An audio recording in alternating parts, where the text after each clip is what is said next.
ಯುಗಾದಿ ಹಬ್ಬ ನಿಮ್ಮ ಜೀವನದಲ್ಲಿ ಹರುಷ ತರಲಿ ಅಂತ ಹೇಳ್ತಾ ಇವತ್ತ ಮಾಡ್ತಾರ್ರಿ ಬೇವು ಬೆಲ್ಲ ಅಂಥೇಳಿ ಇದಕ್ಕೆ ಪಚ್ಚಡಿ ಅಂತ ಸಹಿತ ಅಂತಾರೆ. ಕೆಲವೊಂದು ಕಡೆ ಇದು ಪೌಡರ್ ಥರ ಮಾಡಿ ಯೂಸ್ ಮಾಡ್ತಾರೆ. ಇದು ನೋಡ್ರಿ, ಇದೆಲ್ಲ ಬರೀ ಮಿಕ್ಸ್ ಮಾಡಿ ಪೌಡರ್ ಥರ ಮಾಡಿ ಯೂಸ್ ಮಾಡ್ತಾರೆ. ಆದರೆ ನಾವು ನಮ್ಮ ಕಡೆ ಉತ್ತರ ಕರ್ನಾಟಕ ಜನ ಏನು ಮಾಡ್ತೀವಿ, ಇದು ಹುಣಸೆ ಹಣ್ಣಿನ ಹುಳಿ ರೀ. ಇದು ಒಂದು 200 ml ನಷ್ಟು, ಸಾರಿ 200 ಅಂತ ಇದೀನಿ, ಒಂದು ಲೀಟರ್ 1.5 ಲೀಟರ್ ಅಷ್ಟು ಇದು ನೀರು ಹುಣಸೆ ಹಣ್ಣಿಂದು. ಆಮೇಲೆ ಇದೆಲ್ಲ ಮಸಾಲೆ ಏನಂದ್ರೆ ಇದು ಸೋಂಪು ಪೌಡ್ರ್ ಮಾಡ್ಯಾರ. ಇದು ಒಂದು 2 ಟೇಬಲ್ ಸ್ಪೂನಷ್ಟು ಗಸಗಸೆ, ಚಿರೋಂಜಿ, ಆಮೇಲೆ ಏಲಕ್ಕಿ, ಮಾವಿನ ಹಣ್ಣು, ಕೊಬ್ಬರಿ ಪೌಡರು, ಆಮೇಲೆ ಇದು ಬೇವು ಬೆಲ್ಲ, ಸಾರಿ ಬೇವಿಂದ ಹೂವು ಇರ್ತದೆ ನೋಡ್ರಿ.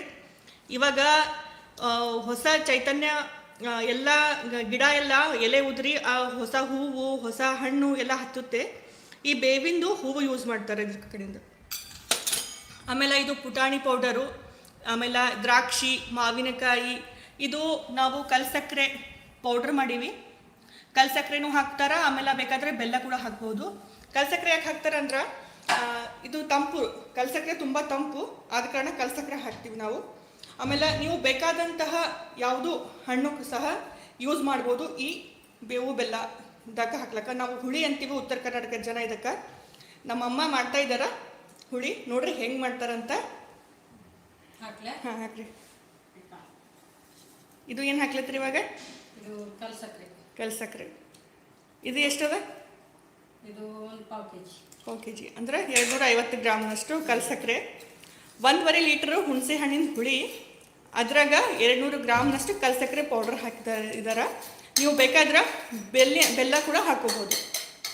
ಇದು ಬೇಸಿಗೆ ಬಿಸಿಲಲ್ಲ, ತುಂಬ ಶೆಕೆ ಇರುತ್ತೆ, ಅದ್ರ ಕಡೆ ಕಲ್ಸಕ್ಕರೆ ಹಾಕಿದ್ರೆ ತಂಪು ಶರೀರಕ್ಕೆ, ಆದ ಕಾರಣ ಕಲ್ಸಕ್ಕರೆ ಹಾಕ್ತಾ ಇದ್ದೀವಿ. ಇದು ಬೇವಿನ ಹೂವು ನೋಡ್ರಿ. ಬೇವು ಬೆಲ್ಲ ಕಹಿ ಸಿಹಿ ಎಲ್ಲ ಜೀವನದಲ್ಲಿ ಬರುತ್ತೆ, ಆದ ಕಾರಣ ಹೊಸ ವರ್ಷದ ದಿನ ಈ ಥರ ಎಲ್ಲ ಮಾಡಿ. ಇದು ಮಾವಿನಕಾಯಿ, ಒಂದು ಮಾವಿನಕಾಯಿ ಹಾಕ್ಲತ್ತೀರಲ್ಲ.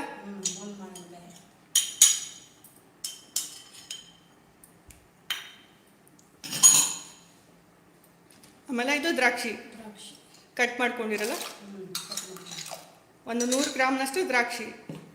ಯಾವ ಹಣ್ಣು ಸಹಿತ ನೀವು ಹಾಕೋಬಹುದು, ಅಂದರೆ ಇದಕ್ಕೆ ಸ್ವಲ್ಪ ಕಾಂಬಿನೇಷನ್ ನೋಡಿ ನೀವು ಹಾಕ್ರಿ. ಬಾಳೆಹಣ್ಣು ಸಹಿತ ಹಾಕೋಬಹುದು.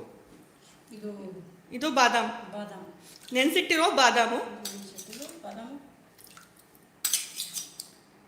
ಬಾದಾಮ್ ಹಾಕೋಬಹುದು, ಆಮೇಲೆ ಇದು ಗೋಡಂಬಿ ಹಾಕೋಬಹುದು, ಆಮೇಲೆ ಅಕ್ರೋಟು, ಈ ಥರ ಯಾವುದು ಡ್ರೈ ಫ್ರೂಟ್ಸ್ ಕೂಡ ಹಾಕೋಬಹುದು.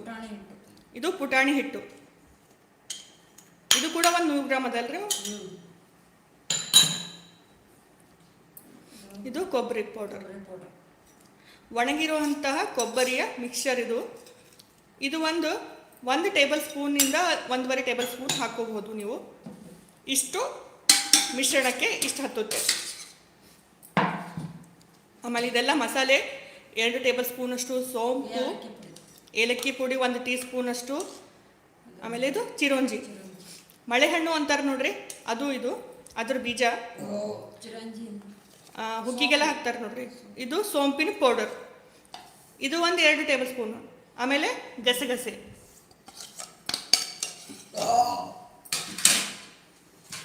ಸರಿ ಅದು ಹಣ್ಣು ಹಾಕ್ರಿ. ಇದು ಒಂದು 400 ಗ್ರಾಮ್ನಷ್ಟು ಹಣ್ಣಲ್ಲ.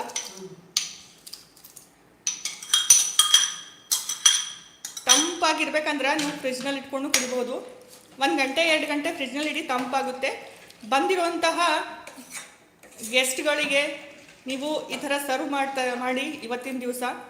ಇದು ವಿಶೇಷ, ಇವತ್ತು ಯುಗಾದಿ ಹಬ್ಬದ ಸ್ಪೆಷಲು ಬೇವು ಬೆಲ್ಲ ಅಂತ ಮಾಡ್ತಾರೆ ನೋಡ್ರಿ. ನಮ್ಮ ಉತ್ತರ ಕರ್ನಾಟಕದ ಕಡೆ ಈ ಥರ ಮಾಡ್ತೀವಿ ನಾವು. ನೀವು ಹೇಗೆ ಮಾಡ್ತೀರಾ ಅಂತ ಖಂಡಿತ ನಮಗೆ ತಿಳಿಸ್ರಿ, ಕಮೆಂಟ್ ಮಾಡಿ.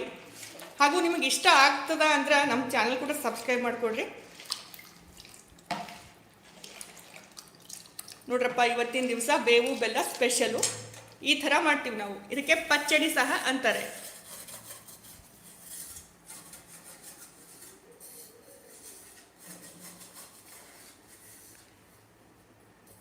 ಇದು ಹೇಗೆ ಕುಡಿಬೇಕು ಹೇಳ್ರಿ ಮಮ್ಮಿ?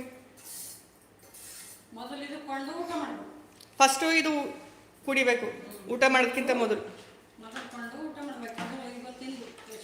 ಇದು ಔಷಧಿ ಗುಣ ಸಹಿತ ಇರ್ತದಲ್ಲ ಇದ್ರೊಳಗೆ.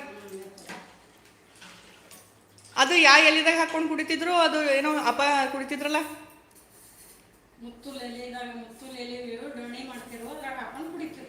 ಹಾಂ, ನಮ್ಮ ತಾತ ಮುತ್ತಲು ಎಲೆದು ಡೊಣ್ಣೆ ಮಾಡ್ತಿದ್ರಿ. ಅದು ಟ್ರೆಡಿಷ್ನಲ್ ಪಾರಂಪರಿಕವಾಗಿ ಹಾಕಿ ಕುಡಿತಾರಂತ್ರಿ. ಮುತ್ತಲು ಎಲೆದಾಗ ಈ ಪೇಯ ಹಾಕ್ಕೊಂಡು ಕುಡಿಬೇಕು. ಆ ಮುತ್ತಲು ಎಲೆ ಔಷಧ ಗುಣ ಇರುತ್ತೆ. ಆ ಹೂವು ಶಿವನಿಗೆ ಕೂಡ ಏರಿಸ್ತಾರೆ ನೋಡ್ರಿ. ಆರೆಂಜ್ ಕಲರ್ ಹೂವು ಇರುತ್ತೆ, ಅದಕ್ಕೆ ಮುತ್ತಲು ಹೂವು ಅಂತಾರೆ. ನಮ್ಮ ಹಿರಿಯರೆಲ್ಲ ಮಾಡ್ತಿದ್ರು. ಆಮೇಲೆ ಇದು ಹರ್ವಿ ಅಂತಾರೆ ನೋಡ್ರಿ, ಮಣ್ಣಿನ ಪಾತ್ರೆದಾಗೆ ಮಾಡ್ತಾರ್ರಿ. ಹಳ್ಳಿ ಕಡೆ ಇವತ್ತು ಸಹಿತ ಮಣ್ಣಿನ ಪಾತ್ರೆದಾಗ ಮಾಡ್ತಾರೆ. ಬಂದಿರುವಂತಹ ಗೆಸ್ಟ್ಗಳಿಗೆ ಇದೆಲ್ಲ ಸರ್ವ್ ಮಾಡ್ತಾರೆ. ಆಮೇಲೆ ಇವತ್ತಿನ ದಿವಸ ಹಳ್ಳಿ ಕಡೆ ಎಲ್ಲ ಜುಕಾಲಿ ಹಾಕ್ತಾರ. ನೀವು ಹೆಂಗೆ ಮಾಡ್ತೀರಿ ಅಂತ ನಮಗೆ ಹೇಳ್ರಿ. ನೋಡ್ರಿ, ರೆಡಿ ಆಯಿತು ಬೇವು ಬೆಲ್ಲ.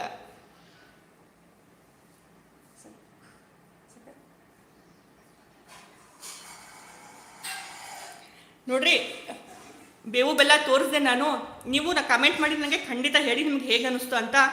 ಇಷ್ಟೇ ಹೇಳ್ತಾ ನಿಮಗೆಲ್ಲ ಯುಗಾದಿ ಹಬ್ಬದ ಶುಭಾಶಯಗಳ ಇನ್ನೊಂದು ಸರ್ತಿ ಹೇಳ್ತೀನಿ. ಹ್ಯಾಪಿ ಯುಗಾದಿ.